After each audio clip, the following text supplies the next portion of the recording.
방금 세종이 다시 불을 붙인 국산 우지초의 그 묵직한 냄새. 이제는 당신의 폐부 깊숙이 자리 잡았을 겁니다. 하지만 당신은 이제 그 따뜻하고 나른한 방 안의 공기에서 잠시 시선을 돌려 창호지 문 너머 차가운 어둠이 지배하는 궁궐의 담장 위로 의식을 옮겨봅니다. 강령전의 촛불이 왕의 지혜를 밝히는 고요한 별빛이라면 저 멀리 성곽 위에서 일렁이는 불빛들은 거칠고 투박한 생존의 불꽃입니다. 당신은 이제 차가운 밤바람을 맞으며 성벽을 지키는 경비병들의 시점을 상상해 봅니다. 그들은 왕이 책장을 넘기는 소리 대신 자신의 갑옷 비늘이 부딪히는 쇳소리와 매서운 바람 소리를 들으며 밤을 지새우고 있습니다. 주류 역사학계에서 술라라고 부르는 이 야간 순찰 시스템은 조선의 안보를 지탱하는 핵심적인 축이었습니다. 성벽 위와 궁궐 구석구석을 누비는 병사들은 촛불 대신 횃불을 들었습니다. 당신은 지금 그들이 든 횃불에서 뿜어져 나오는 매캐하고 강렬한 연기를 느껴봅니다. 아까 그 안질로 고생하던 왕의 방에서 나던 소기름 냄새 기억하시죠? 그건 이 횃불 연기에 비하면 향수에 가깝습니다. 병사들이 든 횃불은 주로 소나무의 송진이 뭉친 관솔로 만들어졌는데 이것이 타오를 때 내뿜는 검은 연기와 강한 탄내는 눈을 따갑게 하고 목을 퇴막히게 합니다. 당신은 횃불을 든 병사의 눈가가 왕의 눈동자만큼이나 붉게 충혈되어 있음을 발견합니다. 왕은 지식 때문에, 병사는 연기 때문에 눈물을 흘리는 조선의 밤입니다. 여기서 역사학자들은 여전히 당시 궁궐의 야간 경비 시스템이 실제 자객이나 침입자를 막기에 얼마나 실효성이 있었는지 아니면 단순히 국왕의 위험을 과시하기 위한 상징적이고 의례적인 절차였는지에 대해 흥미로운 논쟁을 벌이고 있습니다. 어떤 학자들은 매일 밤 바뀌는 복잡한 암호인 군호 시스템이 매우 체계적이었다고 평가하는 반면 다른 편에서는 병사들의 만성적인 피로와 장비 부실로 인해 실제 보안 구멍이 상당했을 것이라고 주장하기도 하죠. 당신은 지금 어둠 속에서 암호를 잊어버려 쩔쩔매는 하급 병사의 당혹스러운 땀방울을 상상하며 묘한 긴장감을 느낍니다. 오늘 암호가 소나무였나? 대나무였나? 만약 암호를 틀리면 그 자리에서 바로 체포되어 가혹한 문책을 당해야 했으니까요. 기발하게도 당시 횃불을 들고 서 있는 촌꾼들의 가장 큰 고충은 침입자가 아니라 바로 팔의 근육통이었습니다. 기록에 따르면 횃불은 생각보다 무거웠고 불꽃이 얼굴 가까이에서 타오르기 때문에 화상의 위험도 늘 존재했습니다. 당신은 지금 한 손으로 무거운 관솔 더미를 높이 치켜든 채 다른 한 손으로는 차가운 창대를 잡고 몇 시간째 부동자세로 서 있는 병사의 고통을 체감해 봅니다. 요즘으로 치면 헬스장에서 5kg짜리 덤벨을 들고 몇 시간 동안 정지 화면처럼 서 있는 벌칙을 수행하는 셈입니다. 병사의 팔 근육은 비명을 지르고 있지만 왕이 잠들지 않는 한 그들도 횃불을 내려놓을 수 없습니다. 당신은 이제 성벽 위에서 내려다보는 궁궐의 풍경을 봅니다. 저 멀리 강령전에서 새어나오는 희미한 촛불빛은 마치 바다 위에 등대처럼 보입니다. 병사들은 저 빛을 보며 무슨 생각을 했을까요? 전하는 왜 저렇게 잠도 안 주무시고 초를 태우시는 걸까? 덕분에 나도 이 고생이네 라고 투덜거렸을까요? 아니면 저 빛이 있어 우리나라가 평안하구나 라는 애국심에 젖었을까요? 아마 대부분은 그저 빨리 교대 시간이 와서 따뜻한 가마니 속에 들어가 한숨 자고 싶다는 지극히 인간적인 욕망에 사로잡혀 있었을 겁니다. 당신은 그들의 간절한 수면 욕구가 당신의 졸음과 공명하는 것을 느낍니다. 사실 이 병사들에게 횃불은 양날의 검이었습니다. 앞을 밝혀주기는 하지만 동시에 어둠 속에서 자신의 위치를 적에게 노출하는 완벽한 표적이 되었으니까요. 당신은 병사가 일부러 횃불을 몸 뒤로 숨기며 어둠 속을 응시하는 그 조심스러운 몸짓을 관찰합니다. 횃불의 불꽃이 튈 때마다 눈 위에 쌓인 눈가루가 반짝이고 병사는 그 찰나의 빛을 이용해 혹시 모를 그림자의 움직임을 추적합니다. 당신은 그 정교하면서도 투박한 생존의 기술에 다시 한번 나른한 감탄을 보냅니다. 여기서 재미있는 사실 하나는 당시 궁궐 경비병들 사이에서 졸음을 쫓기 위해 고추나 마늘을 씹는 풍습이 있었다는 점입니다. 강렬한 매운맛으로 뇌를 강제 각성시키는 것이죠. 당신은 지금 입안이 얼얼할 정도로 마늘을 씹으며 눈물을 찔끔 흘리는 병사의 모습을 상상해 봅니다. 왕의 방에는 달콤한 밀초향이 흐르는데 성벽 위에는 마늘 냄새와 소나무 탄내가 진동하고 있습니다. 조선의 밤은 이렇게 공간에 따라 전혀 다른 냄새의 층위로 구성되어 있었습니다. 당신은 이제 다시 강령전 안으로 시선을 돌립니다. 세종은 여전히 미동도 없이 책을 읽고 있습니다. 왕의 정적인 독서와 병사들의 동적인 순찰. 이 대조적인 두 풍경은 묘한 조화를 이루며 조선의 밤을 완성합니다. 왕이 생각의 불꽃을 피울 수 있도록 병사들은 육체의 불꽃을 태우며 외곽을 감싸 안고 있습니다.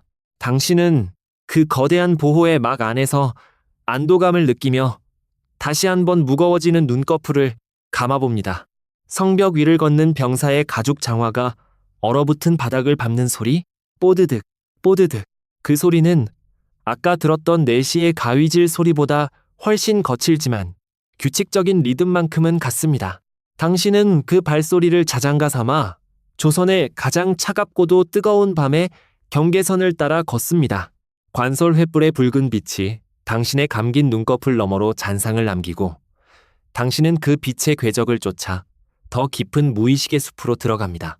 이제 병사들은 교대 시간을 알리는 징소리를 기다립니다. 어둠 속에서 울려 퍼질 그 단 한 번의 금소금이 그들에게는 구원과도 같겠죠. 하지만 강령전의 촛불은 여전히 기세가 꺾이지 않았습니다. 당신은 왕의 의지와 병사들의 인내가 팽팽하게 맞서고 있는 이 밤의 한가운데서 어느덧 경계가 모호해진 졸음의 파도를 타고 다음 장소로 흘러갑니다. 성벽 위를 걷던 병사의 차가운 발소리가 당신의 귓가에서 멀어질 때쯤 당신의 의식은 다시 강령전의 촛불을 지나 경복궁 북쪽의 높다란 데 위로 올라갑니다. 이곳은 세종이 지식의 영토를 하늘로 확장하기 위해 세운 간의대입니다.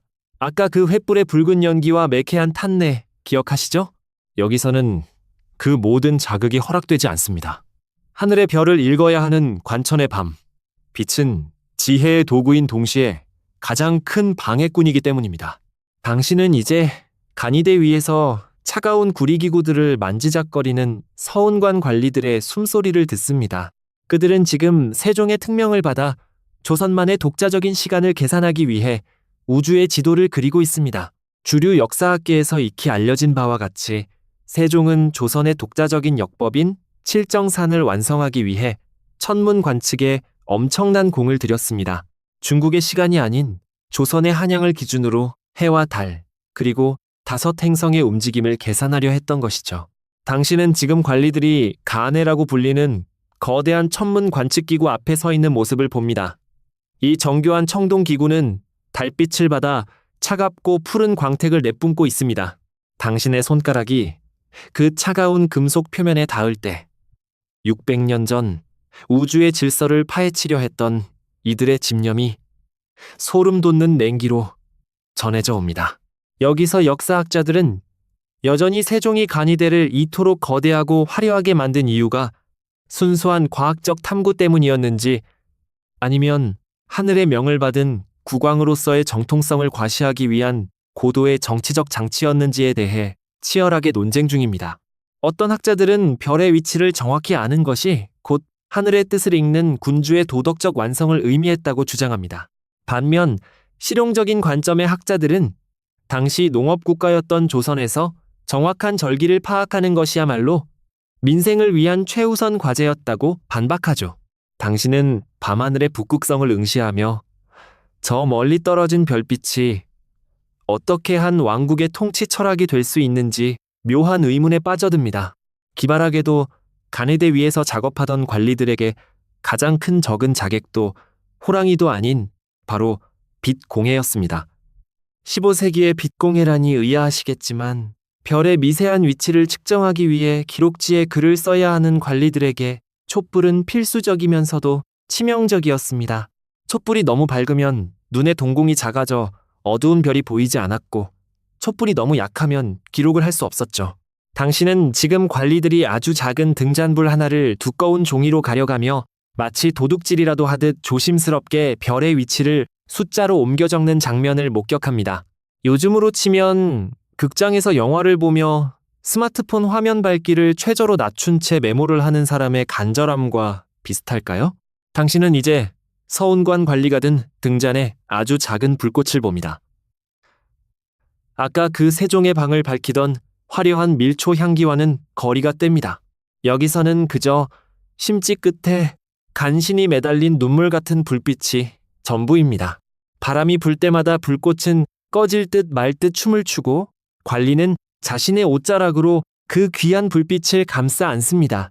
당신은 그 보잘것없는 불빛이 거대한 우주의 비밀을 종이 위에 박제하는 유일한 달이라는 사실에 나른한 감동을 느낍니다. 별은 저렇게 밝게 빛나는데 인간의 빛은 왜 이리도 작고 연약할까 하는 철학적인 졸음이 당신을 덮쳐옵니다. 사실 간이대에서 일하던 사람들에게 가장 괴로운 것은 추위였습니다. 별은 맑고 추운 밤일수록 더 선명하게 보였으니까요. 기록에 따르면 겨울밤 관측을 하던 관리들의 붓끝이 얼어붙어 먹물이 나오지 않자 자신의 입김으로 붓을 녹여가며 기록을 이어갔다고 합니다. 당신은 지금 입안의 온기로 얼어붙은 붓을 달래는 한 젊은 학자의 뒷모습을 상상해 봅니다. 그의 어깨 위로 서리가 내려앉고 발등은 감각이 없어진 지 오래입니다.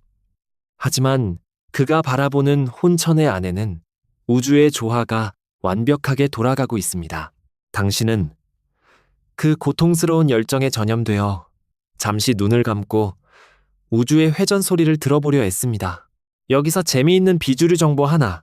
당시 관리들은 별자리를 관측하다 졸음이 오면 서로의 뺨을 때리는 대신 별의 이름을 거꾸로 외우는 게임을 했다고 합니다. 천추, 천선, 천기, 천권.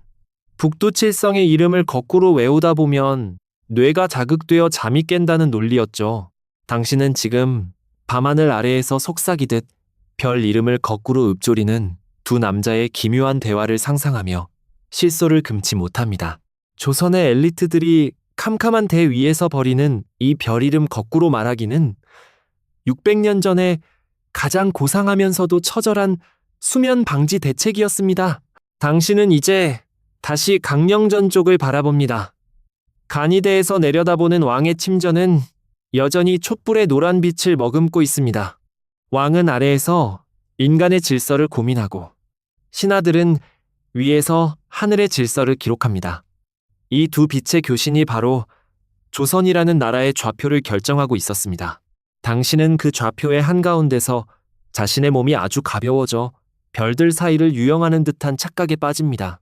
구리기구가 회전할 때 나는 낮은 기계음 끼익 끼익 이 당신의 귓가에서 자장가처럼 맴돕니다.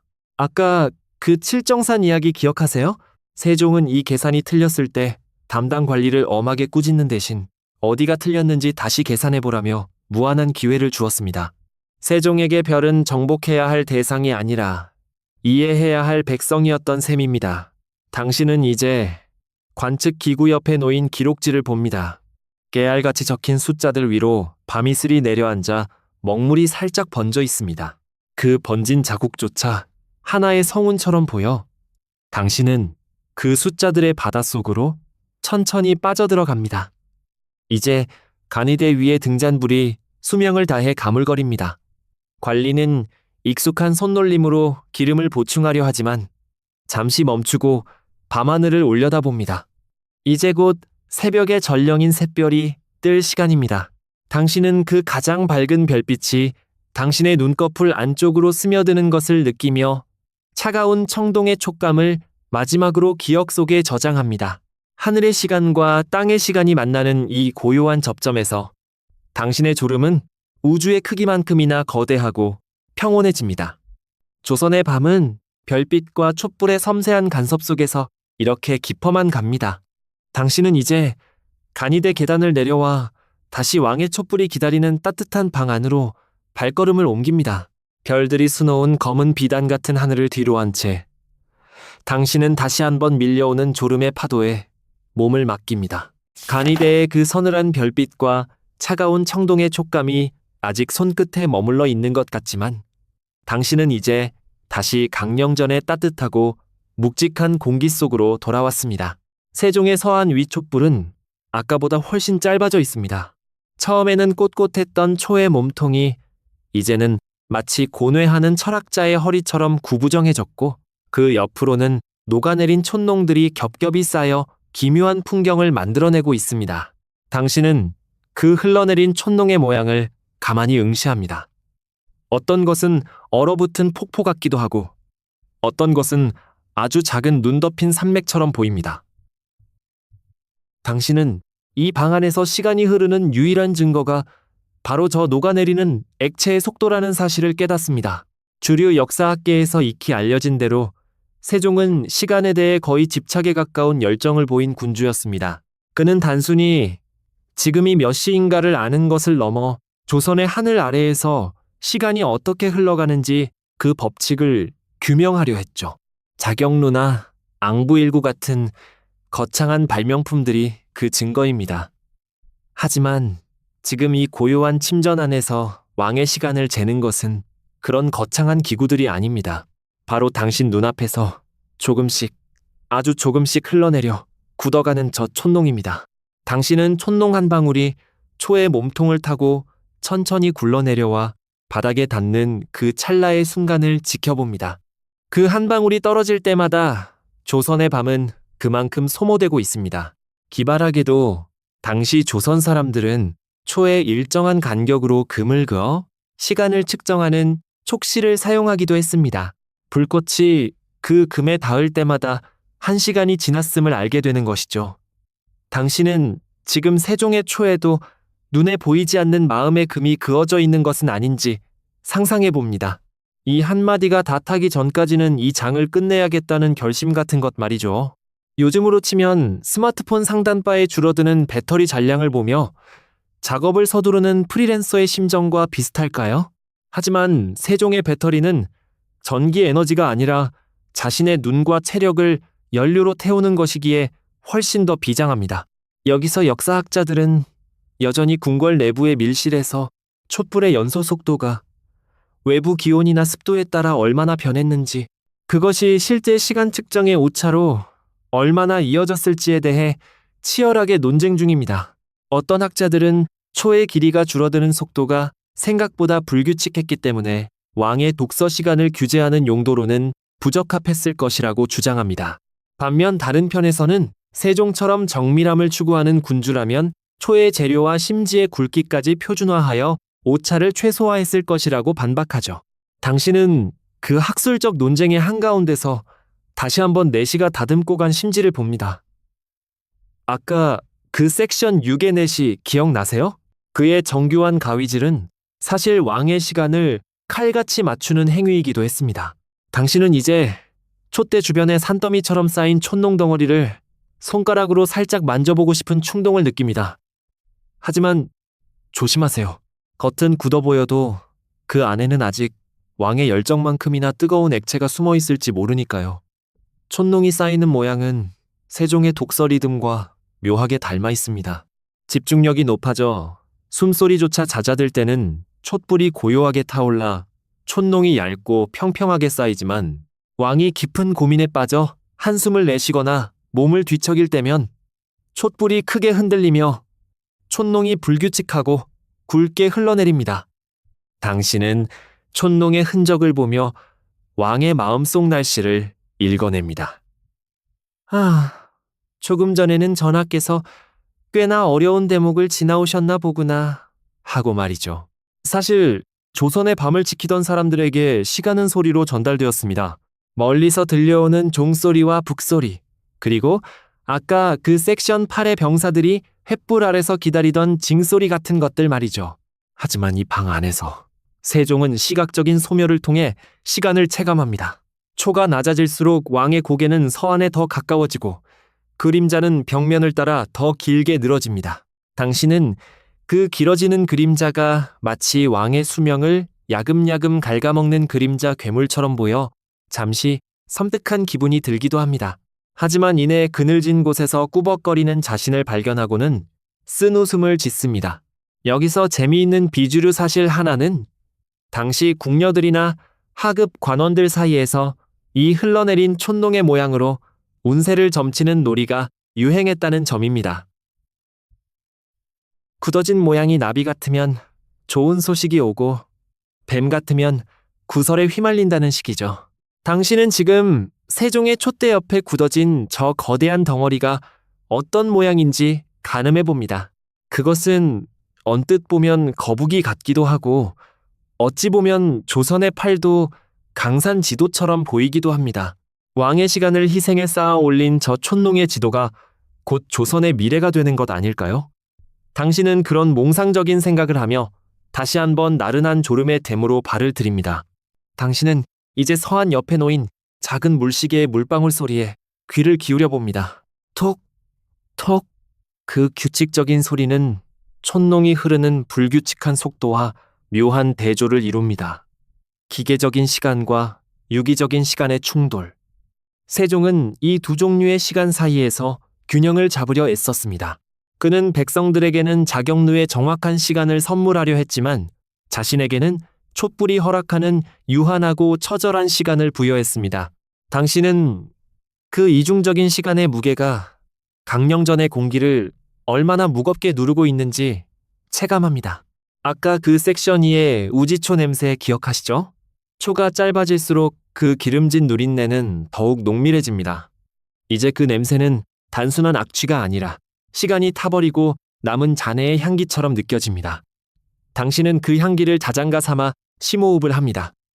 왕의 붓끝에서 흘러나온 먹물이 종이 위에 스며드는 속도와 초가 녹아 바닥에 굳는 속도가 일치하는 그 기적 같은 순간. 당신은 그 순간의 목격자가 되어 조용히 눈을 감습니다. 방 안의 촛불은 이제 거의 바닥을 드러내고 있습니다. 마지막 에너지를 쏟아붓듯 불꽃이 갑자기 커지며 방안을 환하게 비춥니다. 그 찰나의 밝음 속에서 당신은 세종의 얼굴에 패인 깊은 주름과 그가 쥐고 있는 붓대 위에 굳은 살을 봅니다. 그것은 시간이라는 초가 타버리며 왕의 몸에 남긴 흔적들입니다. 당신은 그 흔적들을 소중하게 기억 속에 담으며 이제 서서히 꺼져가는 불꽃의 마지막 춤사위를 감상합니다. 조선의 밤은 이렇게 물체가 형체를 잃어가는 과정을 통해 깊어집니다. 고체였던 초가 액체가 되고 다시 차가운 바닥에서 고체가 되는 순환. 그 안에서 왕의 사유는 더욱 단단해지고 당신의 의식은 더욱 부드럽게 풀려갑니다. 당신은 이제 쌓여있는 촌농산맥 위로 자신의 마음을 누이고 다음 시간에 파도가 밀려오기를 기다립니다. 아까 그 초가 타들어가며 남긴 기묘한 모양의 촌농산맥 기억하시죠? 그 차가운 촌농의 질감을 떠올리는 동안 당신의 코끝에는 아까보다 훨씬 더 복잡하고 유혹적인 냄새가 스며들기 시작합니다. 처음에는 그저 투박한 소기름 누린내뿐이었는데 이제는 그 너머로 무언가 고소하고 달콤하며 동시에 아주 진한 곡물의 향기가 섞여 있습니다. 세종이 다시 책장을 넘기며 침을 한 번 크게 삼키는 소리가 들립니다. 당신은 깨닫습니다. 이 깊은 밤, 조선의 국왕도 우리와 똑같은 인간적인 고뇌에 빠져 있다는 사실을요. 바로 야식의 유혹 말입니다. 주류 역사학계에서 세종의 식습관에 대해 전해지는 가장 유명한 사실은 그가 지독한 고기 애호가였다는 점입니다. 오죽하면 아버지 태종이 유언으로 주상은 고기가 없으면 밥을 못 먹으니 내가 죽더라도 상중에 고기를 먹게 하라고 당부했을 정도니까요. 당신은 지금 서한 한 구석에 놓인 작은 소반 위의 그릇을 봅니다. 그 안에는 우유를 정성껏 끓여 만든 고급 보양식인 타락죽이 담겨 있습니다. 당시 조선에서 우유는 왕조차 마음껏 먹기 힘든 귀한 식재료였습니다. 송아지가 먹어야 할 우유를 사람이 뺏어 먹는다는 유교적 비판 때문이었죠.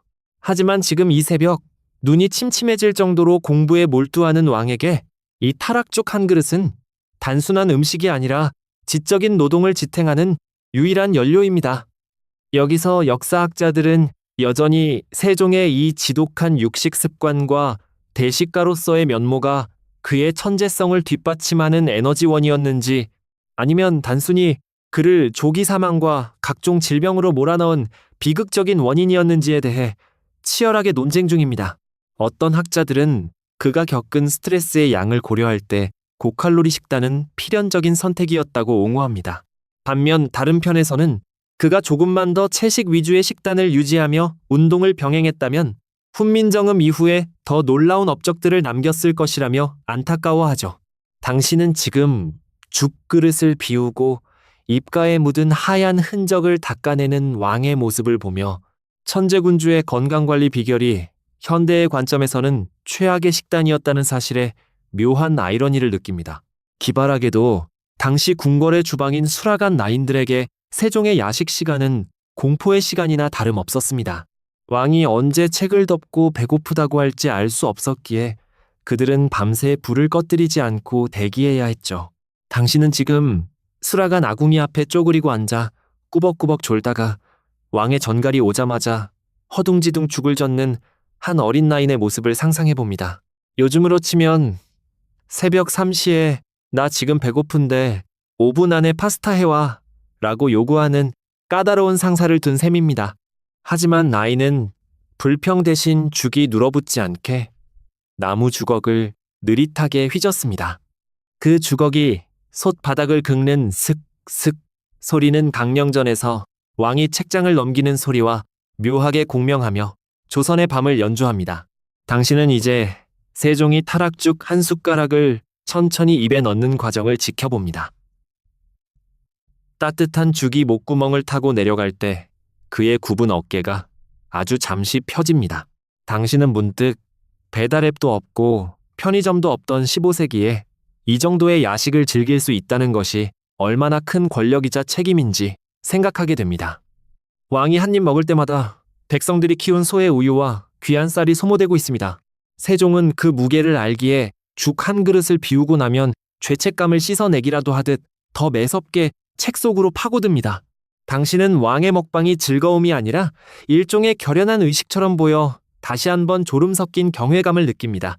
사실 세종의 야식 식단에는 죽만 있었던 건 아닙니다. 때로는 바삭하게 구운 누룽지나 말린 과일인 곶감이 올라오기도 했죠. 당신은 지금 왕이 누룽지를 씹을 때 나는 바스락 소리에 집중해봅니다. 그 경쾌한 소리는 방 안의 무거운 정적을 깨뜨리는 작은 폭죽 같습니다. 당신은 그 소리에 잠시 잠이 깼다가 다시금 느껴지는 고소한 곡물 향기에 취해 눈을 감습니다.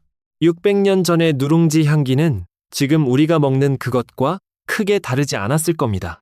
역사는 이렇게 거창한 사건이 아니라 입안에서 부서지는 작은 과자 부스러기 같은 감각을 통해 우리에게 말을 걸어옵니다. 여기서 재미있는 비주류 기록 하나, 당시 신하들 사이에서는 전하께서 밤마다 너무 잘 드셔서 걱정이다라는 비밀스러운 뒷담화가 돌았다고 합니다.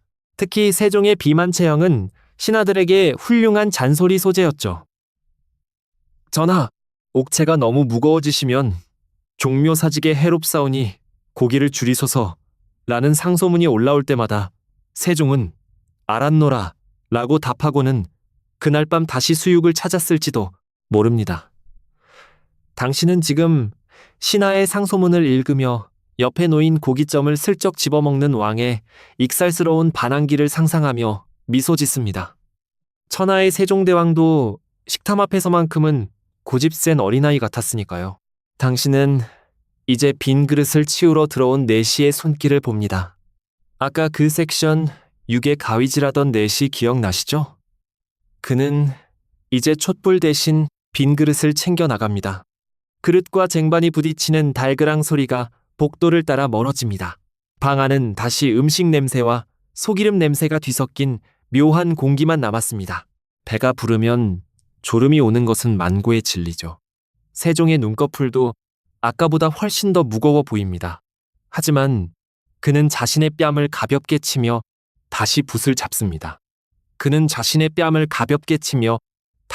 잡습니다. 탄수화물과 단백질이 주는 일시적인 활력이 그의 뇌세포를 다시 깨우고 있습니다. 당신은 왕의 서한 밑에 떨어진 작은 누룽지 가루 하나를 발견합니다. 그 사소한 흔적이 왕의 고결한 이미지에 아주 작은 인간미의 균열을 냅니다. 아, 이분도 결국은 밤에 배가 고파서 무언가를 씹어야 하는 사람이구나. 당신은 그 발견에 안도하며 자신의 배에서도 나는 작은 꼬르륵 소리를 외면하려 애씁니다. 조선의 밤은 이렇게 왕의 허기를 채우는 소리와 지식을 채우는 소리가 교차하며 깊어갑니다. 이제 수라간의 불도 서서히 꺼져가고 궁궐 전체에 다시 정적이 내려앉습니다. 세종의 입안에 남은 타락죽의 고소한 여운은 그의 문장에 부드러운 리듬을 더해줄까요? 당신은 왕이 붓을 들어 종이 위에 점 하나를 찍는 순간을 지켜봅니다. 그 점은 방금 그가 먹은 쌀알 하나와 닮아 있습니다. 생명을 유지하는 식량과 정신을 유지하는 글자. 그 두 가지가 세종의 몸 안에서 하나로 섞이는 밤입니다. 당신은 이제 다시 무거워지는 몸을 온돌 바닥에 깊게 묻습니다. 음식의 온기가 방 안을 채우고 당신의 의식은 이제 따뜻한 우유 거품처럼 부드럽게 흩어집니다.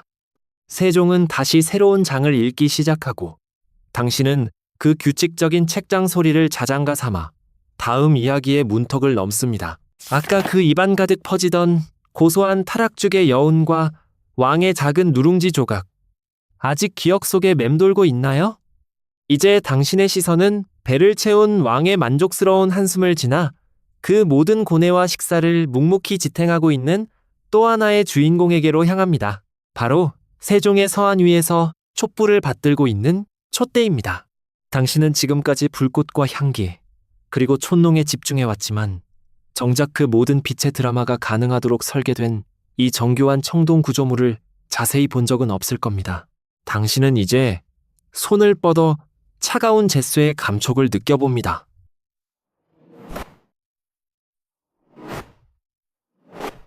이 촛대는 단순히 초를 꽂아두는 막대기가 아닙니다.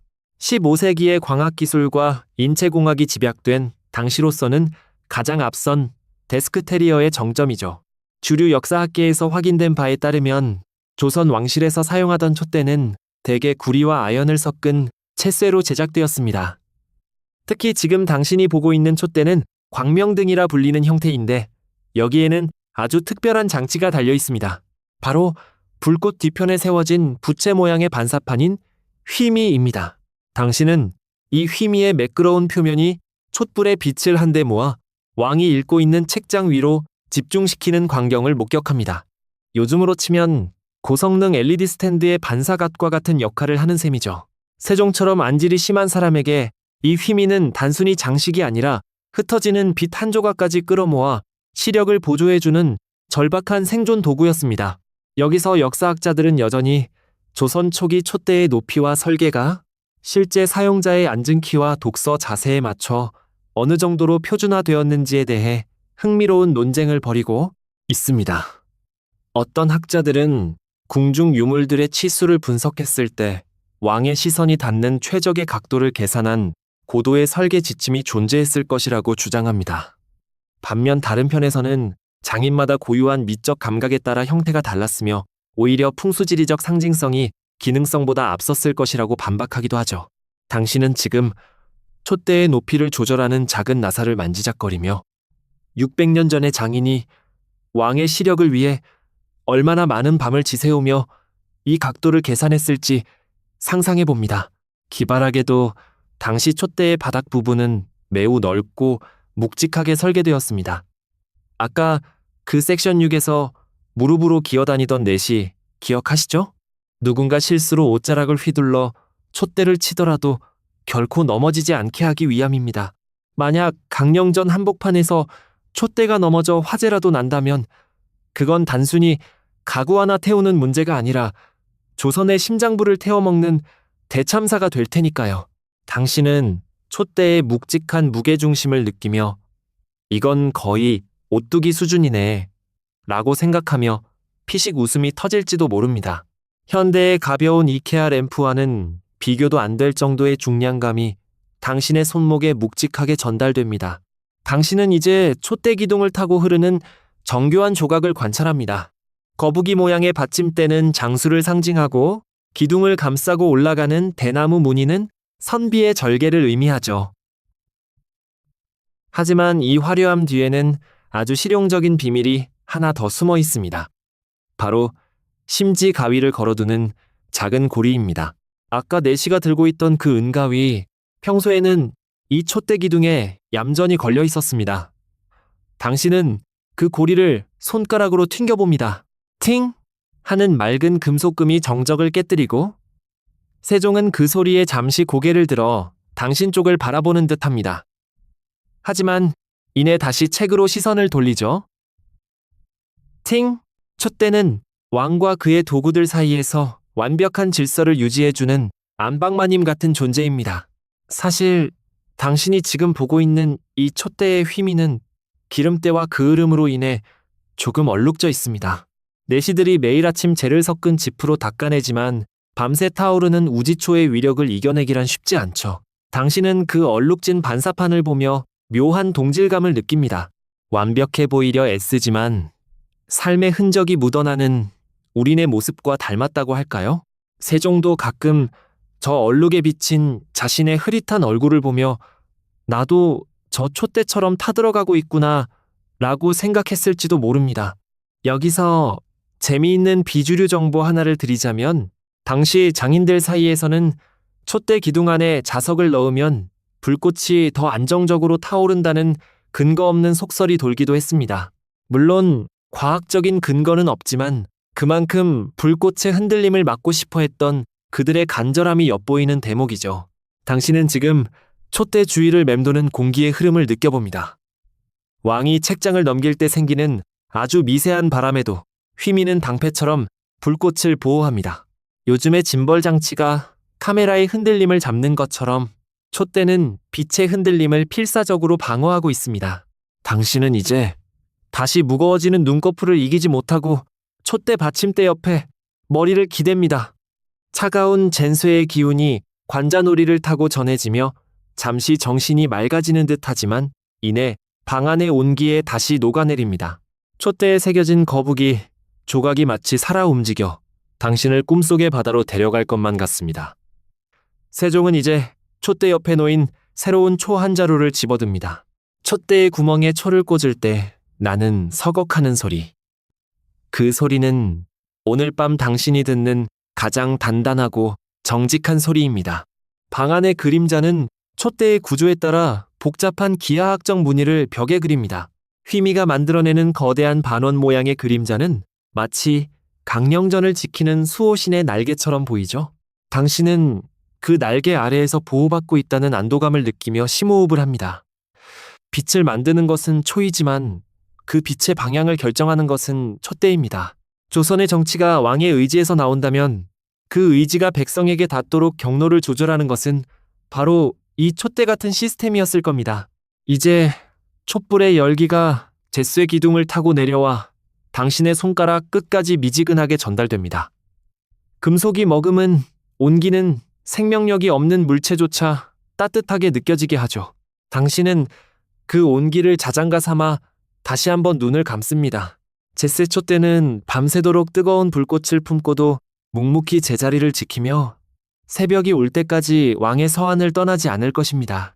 당신은 그 변치 않는 충직함을 믿으며 조금 더 깊은 역사의 수면 아래로 가라앉습니다. 촛대의 묵직한 온기가 당신의 손가락 끝에서 서서히 식어갈 때쯤 당신의 의식은 강령전의 좁은 방을 벗어나 궁궐의 서쪽 나지막한 담장 너머에 있는 지편전으로 향합니다. 아까 그 섹션사에서 문 밖을 서성이던 신하들 기억나시죠? 이제 당신은 그들이 실제로 거주하며 밤을 지새우는 조선 최고의 지식공장 지편전의 한복판에 서 있습니다. 이곳의 공기는 강령전과는 또 다른 의미로 무겁습니다. 수천 권의 책에서 뿜어져 나오는 묵은 종이 냄새와 갓 갈아놓은 먹물의 서늘한 향기, 그리고 무엇보다 이곳을 가득 채운 것은 엘리트 학사들의 지독한 수면 부족이 만들어낸 끈적한 피로감입니다. 당신은 지금 책상 앞에 엎드려 침을 흘리며 졸고 있는 한 젊은 학사의 등을 가만히 지켜봅니다. 그의 옆에는 아직 마르지 않은 상소문 한 장이 놓여 있네요. 주류 역사학계에서 지편전은 세종의 업적을 뒷받침한 찬란한 학문의 전당으로 묘사되지만 사실 그 안을 들여다보면 15세기판 블랙 기업이나 다름없었습니다. 세종은 자신이 워커홀릭인 것에 그치지 않고 신하들에게도 똑같은 수준의 헌신을 요구했죠. 당신은 지금 학사들이 주고받는 사적인 불평들을 어둠 속에서 엿듣게 됩니다. 이보게, 전하께서는 어찌하여 우리를 이토록 힘들게 하시는가? 내 어제는 아이의 얼굴도 보지 못하고 궁궐로 불려왔다네. 말도 마시게. 나는 아예 집현전 바닥에 내 이름표를 붙여놓고 살고 있다네. 요즘으로 치면 24시간 내내 상사의 카톡 알람이 울리는 상황에서 퇴근은커녕 사무실 바닥에서 쪽잠을 자야 하는 현대 직장인들의 비애와 똑 닮아 있습니다. 여기서 역사학자들은 여전히 세종이 집현전 학사들에게 내린 사가독서라는 제도가 진정한 의미의 유급 휴가였는지 아니면 집에서도 쉬지 말고 공부하라는 고도의 재택근무 지시였는지에 대해 치열하게 논쟁 중입니다. 사가독서는 뛰어난 학자들에게 집에서 글만 읽을 수 있도록 휴가를 주는 제도였는데 어떤 학자들은 이것이 번아웃에 빠진 엘리트들을 위한 세종의 세심한 배려였다고 평가합니다. 하지만 반대편에서는 이것이야말로 쉴 틈 없이 과제를 내주어 사고의 끈을 놓지 못하게 만든 지적인 통제였다고 주장하기도 하죠. 당신은 지금 휴가를 받고도 무슨 책을 읽고 독후감을 써야 하나 고민하며 머리를 쥐어뜯는 학사의 모습을 보며 진정한 휴식이 사라진 조선 엘리트들의 고달픔에 깊은 졸음 섞인 동정심을 보냅니다. 기발하게도 당시 집현전 학사들 사이에서는 졸음을 쫓기 위해 독한 술을 몰래 마시는 문화가 있었다고 합니다. 술 기운으로 뇌를 자극해 억지로 깨어있으려 했던 것이죠. 당신은 지금 서책 뒤에 작은 술병을 숨겨놓고 한 모금씩 마시며 눈을 부릅뜨는 한 학사의 비밀스러운 동작을 목격합니다. 요즘 시험 기간에 에너지 드링크를 들이켜는 대학생들의 모습이 겹쳐 보이지 않나요? 하지만 술 기운은 곧 노고남으로 변해 그의 고개를 더욱 무겁게 만듭니다. 당신은 그 학사의 붓끝이 종이 위에서 길게 미끄러지며 니은자인지 리을자인지 알 수 없는 기묘한 흔적을 남기는 과정을 지켜봅니다. 그것은 조선의 역사가 아니라 한 남자의 처절한 수면 욕구가 쓴 비명에 가깝습니다. 당신은 이제 집현전의 차가운 마룻바닥을 맨발로 걸어봅니다. 끼익 하는 나뭇바닥의 비명소리가 들릴 때마다 책상 위에 엎드려 있던 학사들이 깜짝 놀라 번쩍 눈을 뜹니다. 그들은 왕이 행차하신 줄 알고 허둥지둥 붓을 잡지만 이내 당신의 그림자뿐임을 알고는 다시 깊은 한숨을 내쉬며 고개를 떨굽니다. 전하, 제발 잠 좀 자게 해주십시오. 라는 말은 목구멍까지 차오르지만 밖으로 나오는 것은 그저 깊은 하품뿐입니다. 당신은 그 하품 소리가 전염되어 자신의 입도 크게 벌어지는 것을 느낍니다. 조선의 밤은 이렇게 전염성 강한 졸음의 파도로 출렁이고 있습니다. 사실 세종은 이런 학사들의 고충을 너무나 잘 알고 있었습니다. 그 유명한 신숙주의 숙직 일화 기억하시나요? 밤늦게까지 책을 읽다 잠든 신숙주에게 세종이 자신의 어포를 벗어 덮어주었다는 이야기 말이죠. 감동적인 이야기지만 사실 그 이면에는 나는 네가 여기서 자고 있는 것까지 다 보고 있다는 무서운 감시의 메시지가 담겨 있었을지도 모릅니다. 신숙주가 잠에서 깨어 왕의 옷을 발견했을 때 그는 감동의 눈물을 흘렸을까요? 아니면 이제는 잠자는 것조차 들켰으니 정말 도망갈 곳이 없구나 라는 절망감을 느꼈을까요? 당신은 지금 왕의 옷자락을 덮은 채 식은땀을 흘리며 자는 신숙주의 꿈속으로 들어가 봅니다. 그의 꿈속에서 세종은 거대한 책더미를 들고 그를 뒤쫓고 있습니다. 여기서 재미있는 비주류 기록 하나를 알려드릴까요? 당시 집현전 학사들 중 일부는 이 살인적인 일정을 피하려고 일부러 병가를 내기 위해 상한 음식을 먹거나 밤새 찬물을 뒤집어 쓰는 등 기상천외한 자해를 시도하기도 했다고 합니다. 하지만 세종은 그런 꾀병을 귀신같이 알아차리고는 그의 병세에 좋으니 이 책을 읽으며 요양하라며 다시 책을 보내주곤 했죠. 세종에게 공부는 병도 고치는 만병통치약이었던 셈입니다.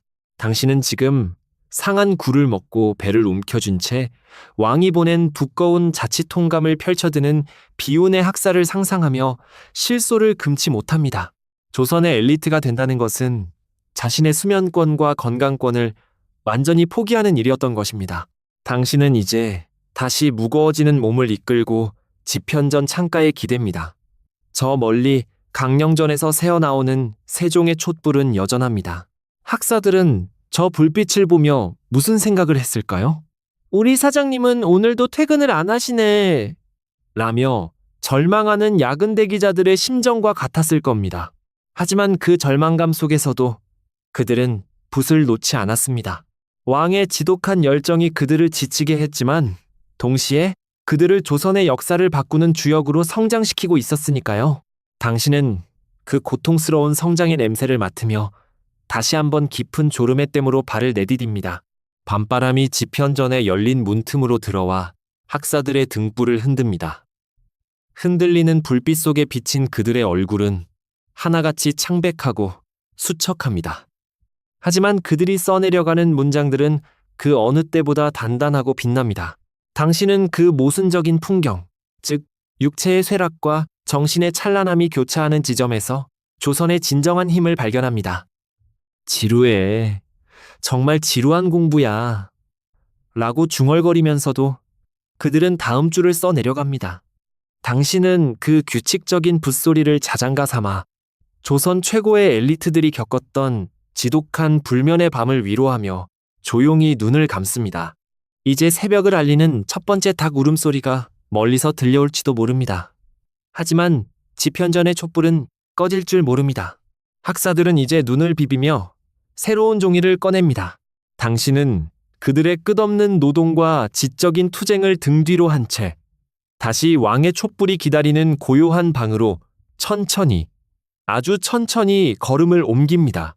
당신의 발걸음마다 학사들의 지친 숨결이 묻어나고 당신의 꿈속에는 이제 수천 마리의 붓들이 밤하늘을 날아다닙니다. 지편전 학사들의 그 처절한 하품 소리가 잦아들 무렵 당신은 이제 다시 강령전의 가장 깊숙한 곳으로 돌아왔습니다. 아까 그 섹션 13의 신숙주가 덮고 잤던 왕의 어포 기억하시나요? 하지만 지금 세종은 그 옷도 벗어버린 채 가벼운 속적삼 차림으로 서한 앞에 엎드려 있습니다. 방 안의 촛불은 이제 거의 한 마디밖에 남지 않아 마지막 불꽃을 태우며 불규칙하게 일렁이고 있죠. 그런데 왕의 손에 들린 것은 평소의 두꺼운 유교 경전이 아닙니다. 그는 지금 아주 작은 나무 조각들을 이리저리 맞추며 세상에 없던 어떤 형상을 빚어내고 있습니다. 당신은 지금 조선 역사상 가장 위대하고도 고독한 비밀 프로젝트 훈민정음이 탄생하는 그 찰나의 순간을 지켜보고 있습니다. 주류 역사학계에서 확인된 바에 따르면 훈민정음 창제는 당시 기득권 세력이었던 최만리 등의 거센 반대를 예상하여 세종이 거의 독자적으로 혹은 극소수의 왕실 가족들과 함께 비밀리에 진행한 작업이었습니다. 당신은 지금 왕의 서한 위에 흩어진 기하학적인 선들을 봅니다. 네, 선, 는, 그리고 점, 는. 이 단순한 모양들이 조합되어 인간의 목구멍에서 나오는 소리를 담아내려 하고 있습니다. 당신은 세종이 자신의 목을 만져보며 기역 모양을 그리는 것을 봅니다. 혓뿌리가 목구멍을 막는 형상. 그것은 지식이 아니라 해부학적 관찰에서 나온 결과물입니다. 당신은 왕의 손가락 끝에서 조선의 모든 백성이 소통하게 될 빛의 지도가 그려지는 것을 보며 묘한 전율을 느낍니다. 여기서 역사학자들은 여전히 세종이 훈민정음을 창제할 때 정말로 혼자서 모든 것을 해냈는지 아니면 수양대군이나 안평대군 그리고 정의공주 같은 그의 자녀들이 실질적인 베타 테스터이자 공동 연구원이었는지에 대해 치열하게 논쟁 중입니다. 어떤 학자들은 왕의 건강 상태를 고려할 때 가족들의 도움이 필수적이었을 것이라고 주장합니다. 반면 세종의 천재적인 언어학적 통찰력을 믿는 이들은 그가 설계도를 다 그렸고 가족들은 단순히 정리를 도왔을 뿐이라고 반박하죠. 당신은 지금 왕의 옆에서 조용히 먹을 갈고 있는 어린 공주의 실루엣을 상상해봅니다.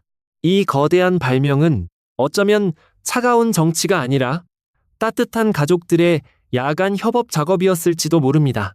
기발하게도 한글 창제와 관련하여 아주 오랫동안 전해 내려온 창문 격자설이라는 낭설이 있습니다. 세종이 안질로 고생하며 누워있다가 문창살의 격자무늬를 보고 기역, 니은탱을 생각해냈다는 이야기죠. 물론 현대의 언어학자들은 이를 비과학적인 야서로 치부하지만 지금 이 방에서 창호지 너머의 격자무늬를 보고 있으면 아, 저렇게 생각할 수도 있겠구나 하는 나른한 수긍이 갑니다. 당신은 지금 세종이 문창살을 보며 픽 웃음을 터뜨리는 장면을 상상해 봅니다. 내가 저걸 보고 글자를 만들었다고 하면 후대 사람들이 참 우습게 보겠구나라고 생각했을지도 모르죠. 훈민정음은 격자무늬보다 훨씬 깊은 우주의 원리와 소리의 철학을 담고 있으니까요. 당신은 이제 세종이 종이 위에 아와 어를 적어보는 과정을 관찰합니다. 붓끝이 종이에 닿을 때마다 사각, 사각 하는 소리가 들립니다. 이건 단순히 글자를 쓰는 소리가 아니라 수천 년간 지속된 한자의 지배로부터 벗어나는 해방의 소리입니다. 당신은 그 소리에 잠시 잠이 깼다가 다시금 느껴지는 평온한 먹향기에 눈을 감습니다. 요즘으로 치면 완전히 새로운 프로그래밍 언어를 개발하여 전 국민에게 무료로 배포하려는 오픈소스 개발자의 마음과 같을까요? 세종은 지금 백성들이 이 글자로 서로의 마음을 전하고 억울함을 호소하는 미래를 코딩하고 있습니다. 사실 당신이 지금 보고 있는 이 장면은 조선의 보수적인 신하들에게는 금기 그 자체였습니다. 어찌 오랑캐의 글자처럼 새로운 것을 만드시나이까? 라는 비난이 쏟아질 것을 알았기에 세종은 이 밤의 어둠을 방패 삼아 작업했습니다. 당신은 왕의 서한 밑에 숨겨진 초기 시안들을 봅니다. 어떤 글자는 너무 복잡해서 탈락했고 어떤 글자는 너무 단순해서 보완되었습니다. 당신은 마치 위대한 예술가의 미공개 습작 노트를 훔쳐보는 듯한 기분에 휩싸입니다. 세종은 사 모양을 보며 자신의 입술 모양을 거울에 비춰봅니다. 왕의 입술이 오물거리는 그 우스꽝스러우면서도 경건한 모습을 보며 당신은 입가에 미소를 머금습니다. 여기서 재미있는 비주류 기록 하나. 세종이 한글을 만들 때 가장 고민했던 것 중 하나가 욕설을 어떻게 표현할 것인가였다는 농담 섞인 가설이 있습니다. 백성들의 감정을 온전히 담으려면 거친 표현도 적을 수 있어야 했으니까요. 당신은 지금 세종이 아주 해학적인 표현들을 세 글자로 조합해보며 허허, 이거 참 찰지게 적히는구나 라고 만족해하는 장면을 상상해봅니다. 지식인들의 고상한 한자로는 담을 수 없는 백성들의 생생한 삶의 언어들. 당신은 그 언어들이 왕의 붓끝에서 생명력을 얻는 과정을 보며 묘한 해방감을 느낍니다. 당신은 이제 다시 무거워지는 눈꺼풀을 이기지 못하고 세종의 등 뒤 그림자의 머리를 기댑니다. 왕의 그림자는 이제 벽면 전체를 덮을 정도로 거대해졌습니다. 그 그림자 속에서 기역, 니은의 형상들이 나비처럼 날아다닙니다. 당신은 그 나비들이 당신의 꿈속으로 들어와 세상의 모든 소리를 아름다운 문자로 바꾸는 상상을 합니다. 세종은 이제 다 쓴 종이를 소중하게 갈무리합니다. 1443년의 어느 겨울밤, 세상은 아직 이 기적 같은 탄생을 모르고 있지만 이 방 안의 공기는 이미 새로운 시대를 향해 진동하고 있습니다. 아까 그 섹션 2의 우지초 냄새, 이제는 전혀 느껴지지 않습니다. 그 투박한 냄새조차 이 위대한 창조의 과정에 녹아들어 거룩한 향기로 변한 것만 같습니다. 당신은 왕이 마지막 획을 긋고 붓을 내려놓는 소리, 탁 하는 그 단호한 소리를 듣습니다. 그것은 어둠의 마침표를 찍고 새벽의 문을 여는 소리입니다. 당신은 그 소리를 자장가 삼아 조선의 가장 위대하고도 고독했던 발명가의 곁에서 비로소 안도의 한숨을 내쉽니다. 이제 촛불은 정말로 꺼지기 직전입니다. 심지가 마지막으로 밝게 타오르며 왕의 얼굴을 비춥니다. 고단함과 기쁨이 교차하는 그 표정, 당신은 그 표정을 마지막으로 기억하며 이제 완벽한 어둠 속으로 잠길 준비를 합니다. 새로운 글자가 백성들의 눈을 뜨게 할 때까지 당신은 이 왕의 침전에서 그 비밀을 품고 깊은 잠에 빠져듭니다. 조선의 밤은 이렇게 가장 밝은 지혜의 씨앗을 품은 채 새벽을 향해 마지막 걸음을 내딛습니다. 방금 그 비밀스러운 창조의 열기가 가득했던 훈민정음의 현장, 기억하시나요? 이제 당신은 그 뜨거운 열기마저 서서히 식어가는 차분한 새벽의 문턱에 서 있습니다. 아까 그 섹션 14에서 마지막 불꽃을 태우던 촛불은 이제 정말로 수명을 다해가고 있습니다. 초의 심지는 이제 촛대 바닥에 고인 촛농의 바다 위에 간신히 떠있는 작은 섬 같습니다. 불꽃은 더 이상 곧게 서 있지 못하고 마치 작별 인사를 하듯 좌우로 길게 흔들리며 벽면에 비친 세종의 그림자를 마지막으로 크게 키웠다가 줄이기를 반복합니다. 당신은 이제 창호지 문 너머로 스며드는 아주 연한 감청색의 빛을 봅니다. 그것은 밤이 물러가고 새벽이 오고 있다는, 조선이 다시 깨어나고 있다는 우주의 신호입니다. 주류 역사학계에서 확인된 바에 따르면 조선시대의 새벽은 파루라는 종소리와 함께 시작되었습니다. 새벽 4시경, 통행금지 해제를 알리는 33번의 종소리가 한양 도성에 울려 퍼지면 궁궐의 문이 열리고 관리들의 공식적인 하루가 시작되죠. 당신은 지금 멀리서 들려오는 그 낮고 웅장한 종소리를 듣습니다. 세종에게 이 소리는 휴식의 신호가 아니라 또 다른 공적인 업무가 시작됨을 알리는 알람 소리였을 겁니다. 당신은 왕이 붓을 씻고 서한을 정리하는 정갈한 손놀림을 지켜봅니다. 밤새 지식을 탐닉하던 한 인간이 다시 한나라를 책임지는 군주로 돌아가는 엄숙한 환복의 시간입니다. 여기서 역사학자들은 여전히 세종의 이런 극단적인 야간 근무 습관이 조선 초기 관료 조직의 효율성을 극대화했는지, 아니면 오히려 신하들을 만성 피로에 빠뜨려 후대 왕들 시기에 시스템의 붕괴를 초래한 지속 불가능한 리더십이었는지에 대해 치열하게 논쟁 중입니다. 어떤 학자들은 세종이라는 초인이 있었기에 가능했던 특수한 시기였다고 평가하는 반면, 다른 편에서는 이 시기의 과도한 업무 강도가 조선의 엘리트 문화를 너무 일찍 소진하게 만들었다고 비판하기도 하죠. 당신은 지금 텅 빈 지편전을 향해 무거운 발걸음을 옮기는 신하들의 실루엣을 상상하며 성군 밑에서 일하는 것은 참으로 영광스럽지만 지독하게 피곤한 일이구나 라는 생각을 하며 나른한 미소를 짓습니다. 기발하게도 당시 궁궐에서는 촛불을 끄는 것조차 하나의 엄격한 예도였습니다. 오늘날 우리가 생일 케이크에 초를 불듯 후 하고 입바람을 불어 끄는 것은 조선 왕실에서 매우 천박하고 상서롭지 못한 행동으로 간주되었습니다. 대신 내시들은 작은 부채를 흔들거나 손가락으로 심지를 살짝 눌러 끄는 방식을 사용했죠. 당신은 지금 4시가 다가와 마지막 남은 촛불을 우아하게 진압하는 장면을 목격합니다. 불꽃이 사라진 자리에서 피어오르는 한 줄기 가느다란 연기. 당신은 그 연기가 천장을 향해 나선형으로 올라가며 사라지는 과정을 끝까지 추적합니다. 그것은 지난밤의 모든 고뇌와 지혜가 공중으로 흩어져 조선의 공기 속에 녹아드는 과정처럼 보입니다. 당신은 이제 서서히 밝아오는 새벽빛의 의지에 세종의 얼굴을 다시 한번 봅니다. 촛불이 꺼진 방 안에는 이제 차가운 푸른 빛이 가득합니다. 그 빛 속에서 본 왕의 얼굴은 어젯밤보다 훨씬 더 수척해 보이지만 동시에 그 어느 때보다 평온해 보입니다. 그는 이제야 무거운 눈꺼풀을 닫고 잠시 명상에 잠깁니다. 당신은 왕의 고른 숨소리를 들으며 당신의 심장 박동도 그 리듬에 맞춰 느려지는 것을 느낍니다. 요즘 우리가 스마트폰의 나이트 시프트 기능을 끄고 창밖에 실제 아침을 맞이할 때 느끼는 그 묘한 이질감과 해방감이 겹쳐집니다. 세종은 지금 인공의 빛을 끄고 대지의 빛을 받아들이고 있습니다. 사실 당신은 이제 강령전의 온돌 바닥이 아까보다 조금 더 뜨거워졌음을 느낍니다. 궁궐에 불 지피는 관원들이 왕이 잠드실 시간을 맞춰 미리 구들장을 데워놓은 것이죠. 당신은 그 따뜻한 바닥에 몸을 완전히 밀착시키고 새벽의 찬 공기와 온돌의 뜨거움이 만나는 그 완벽한 온도차 속에서 최고의 졸음을 경험합니다. 세종은 이제 침소로 자리를 옮기려 일어납니다.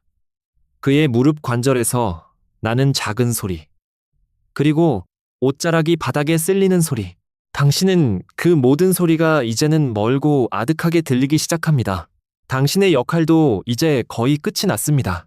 여기서 재미있는 비주류 사실 하나. 당시 궁궐 야간 경비병들 사이에서는 왕의 방 촛불이 꺼지는 순간을 도깨비가 잠드는 시간이라고 불렀다고 합니다. 왕의 지독한 공부 열기가 도깨비처럼 무서웠기 때문일까요? 당신은 지금 강령전 지붕 위에서 기지개를 켜며 사라지는 도깨비의 형상을 상상하며 기분 좋은 상상에 빠집니다. 이제 궁궐의 모든 그림자도 제자리로 돌아가고 세상은 투명한 아침의 질서 속에 재편됩니다. 당신은 그 질서의 틈바구니에서 가장 안전하고 깊은 휴식의 장소를 찾아냈습니다. 당신은 이제 창문 너머로 들려오는 새소리에 집중해 봅니다. 15세기의 새들도 지금처럼 부지런히 아침을 깨웠겠죠.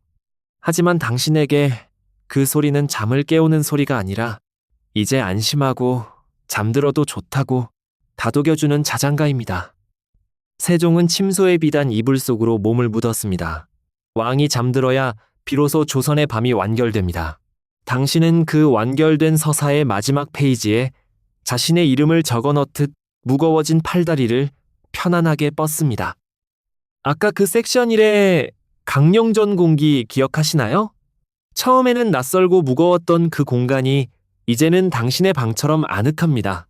촛불의 밝기를 고민하던 왕의 고뇌는 이제 훈민정음이라는 위대한 결실이 되어 종이 위에 잠들었고 당신은 그 결실을 지켜본 유일한 목격자로 남았습니다.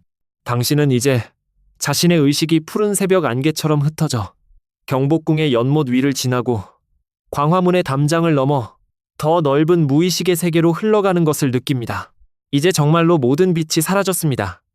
방 안은 완벽한 정적과 새벽의 냉기, 그리고 온돌의 온기만이 공존합니다. 당신은 그 공존의 한가운데서 마지막 숨을 깊게 내쉽니다. 세종대왕의 밤은 끝났고 당신의 진정한 꿈은 이제 시작됩니다. 당신은 그 꿈속에서 다시 한번 촛불을 켜고 왕과 함께 책장을 넘길 수도 혹은 이름 없는 병사가 되어 성벽 위를 걸을 수도 있습니다. 하지만 지금은 그저 모든 것을 내려놓고 조선의 푸른 새벽 속으로 침잠할 시간입니다. 이제 강령전을 감싸 안았던 그 길고 깊은 밤의 이야기가 서서히 막을 내립니다. 세종의 서한 위에서 치열하게 타올랐던 촛불의 잔상은 이제 당신의 눈꺼풀 안쪽에서 은은한 온기로만 남아 있습니다.